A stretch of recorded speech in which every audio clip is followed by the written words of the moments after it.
let's talk about the vertical distance this time. Since vertical distance formula, ang topic natin, obviously, vertical distance yung ating mapo-form. Plot natin yung 3, 1.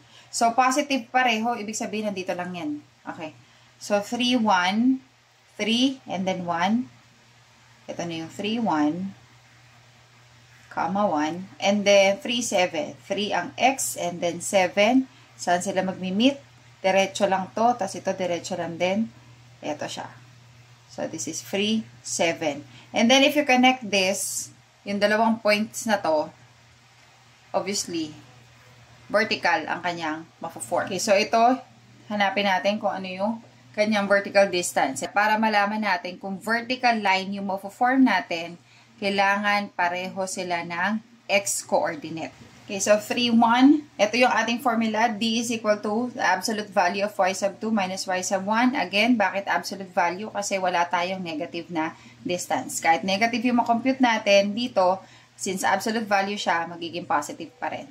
So, D is equal to the absolute value of y sub 2 minus y sub 1. And syempre, substitute ka, ay mag-assign ka na ng values dyan.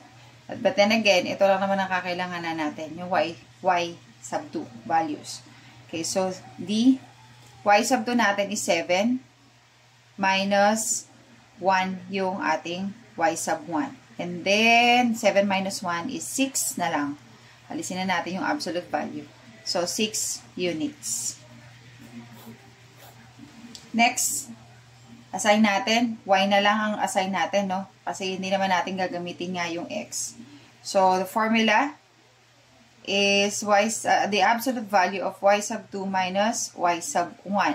And then, ang ating y sub 2 is negative 16. The absolute value of negative 16 minus 10. Negative 16 minus 10, same signs.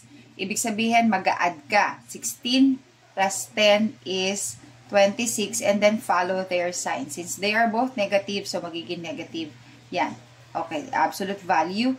So, ibig sabihin, this is, the distance is, or the vertical distance is 26 units. And that's how you solve for the vertical distance.